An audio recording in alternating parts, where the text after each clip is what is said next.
Hello, this is Destridgnir, and once again I'm reading from the Thousand Nights and One Night. However, you must know that this giant tome of tales holds many adult themes like alcohol and rape and incest and necrophilia and a whole bunch of other stuff. So what you hear tonight probably don't exercise in person. And these tales are for amusement, and some of them are allegory, and so on and so forth. And I'm rambling. So this is the end of my disclaimer, and I hope you enjoy listening as much as I enjoy reading this to you. And when the fourth night had come, she said, "It is related, O auspicious king, that when the fisherman told the Ifrit that he would not believe the thing unless he saw it with his own eyes, the Ifrit began to shake and waver to and fro until he became a smoke again. This smoke, after first sweeping to the sky, began to condense and creep little by little into the jar until it had all disappeared. Immediately the fisherman snatched up the leaden cap, sealed it with the seal of Salome, and stopped the neck of the jar with it. Then he called to the Ifrit, saying, 'You there, consider and choose the manner of death you would prefer, otherwise I am going to throw you into the sea and build a house for myself upon the shore of it.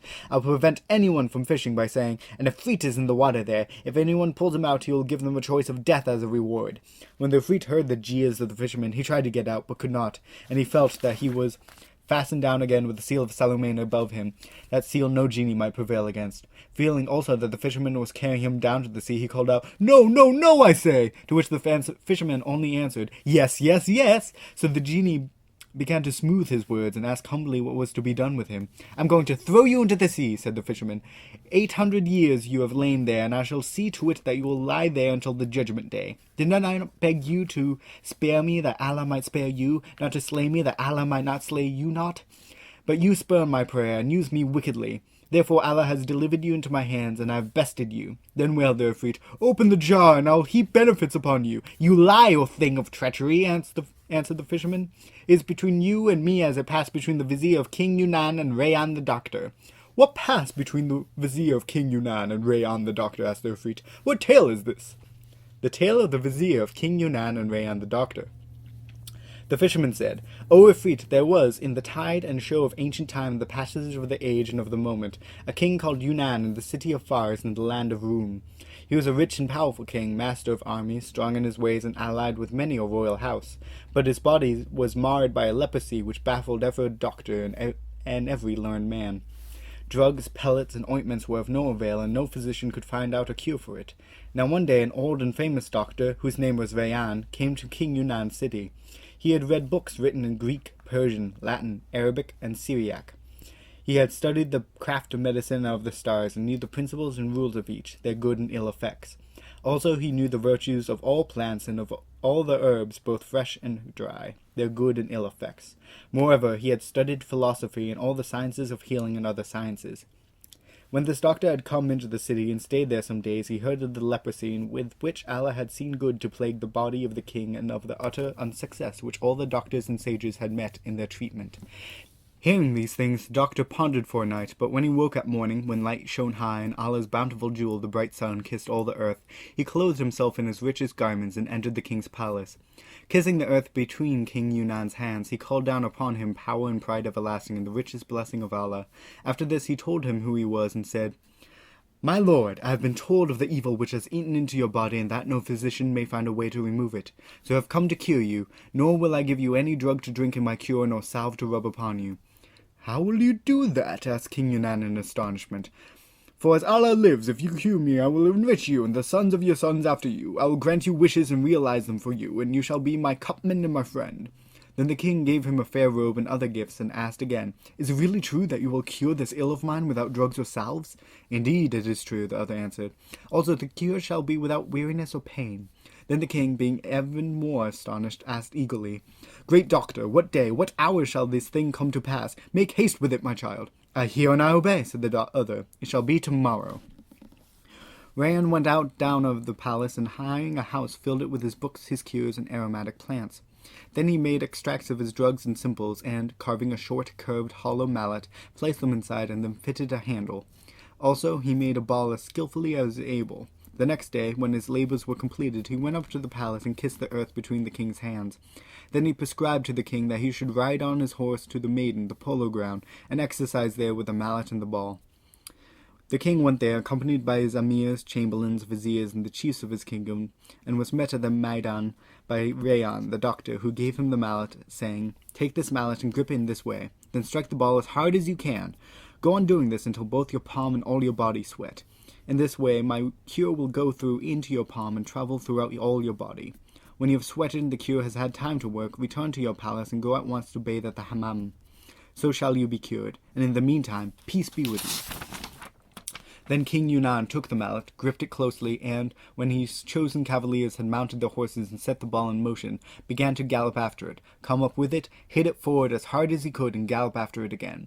He did this until both his palm and all his body sweated, and the cure went in by his palm and travelled about his body. When the wise Rayan saw that the cure had impregnated the whole body of the king, he ordered him back to the palace. King Yunnan therefore returned and ordered the hammam to be prepared. When the carpet spreaders had made haste and the slaves hurried to prepare the linens and towels, the king bathed, and, dressing himself at the hammam, rode back to the palace and went to sleep. In the meantime, Rayan the physician slept in his house. As soon as he woke in the morning, he went up to the palace, and, having gained admission, kissed the earth between the king's hands, and began very solemnly to intone these lines.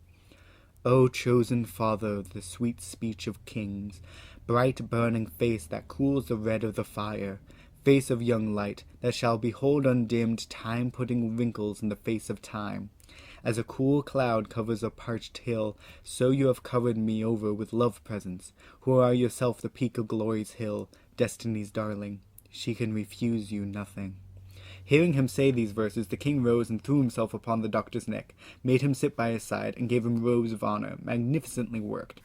For you must know that, when the king came out of the hammam on the previous day, he looked upon his body and found no trace of the leprosy there, but rather that his skin had become pure and stainless as virgin silver. Therefore he had rejoiced as if his heart would break, walking with broadened breast and head held high.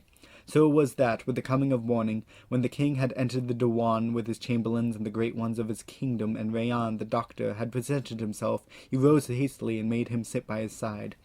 Then slaves brought meats and draughts of good drink for these two throughout the day, and at nightfall the king gave the physician 2,000 dinars over and above the robes of honor and the other presents he had made him, and set him upon his own horse.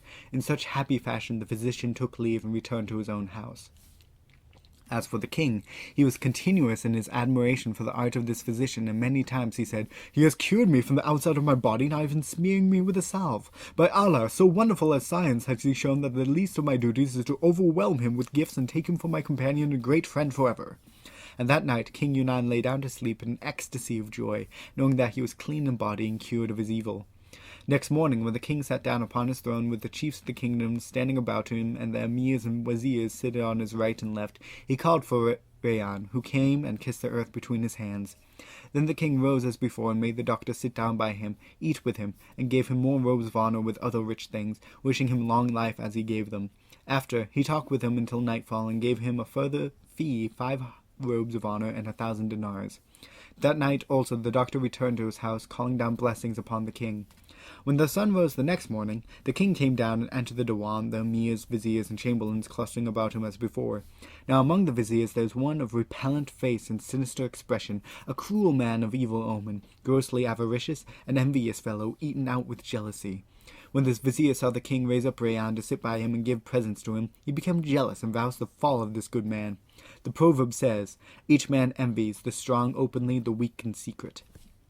The vizier came to the king, and, kissing the earth, said to him, "King of this 100 years and of all time, you who wrap all men in the garment of your benefits, I have in my heart a counsel of prodigious weight, nor would I ought be a bastard and no true servant were I hide it from you."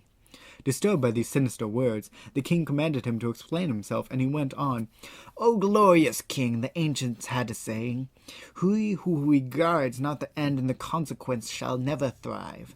Now I have seen, and that even now, my lord failing to regard the end and the consequence in making gifts to his enemy, to a man who desires the cutting off of his reign, yes, heaping him with generosity, smothering him with favors. Indeed, my lord, this makes me fear for the king's safety." At these words the king became pale and agitated. At length he asked, "Who is this man you feign to be my enemy?" "If you are asleep, O king, I pray you wake. I speak of Rayan the doctor," said the vizier.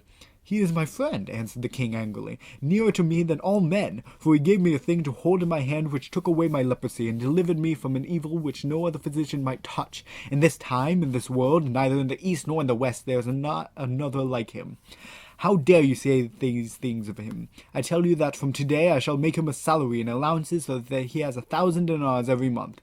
Even if I gave him the half of my kingdom, it would be a little thing for such as he. No, no, I am convinced that you have said this all out of jealousy, just as it happened in a tale they told me once about King Sinbad." At this point, Shahrazad saw the approach of morning and fell silent. Then Dunyazad said to her, "Your words are sweet and pleasant to the taste, but this is nothing," Shahrazad answered, "to that which I would tell you tomorrow night, if I was still alive and the king wished to preserve me." Then the king said in his soul, "By Allah, I will not kill her until I have heard the rest of this truly marvelous tale." They passed the remainder of the night in each other's arms, and in the morning the king went down to the hall of justice. When the diwan was filled with people, the king sat in judgment, giving power and taking it away, guiding the people, making an end of the cases that were brought before him until the fall of day. Then, when the diwan rose, he went back to his palace and did as he wont with Shahrazad, the daughter of the vizier.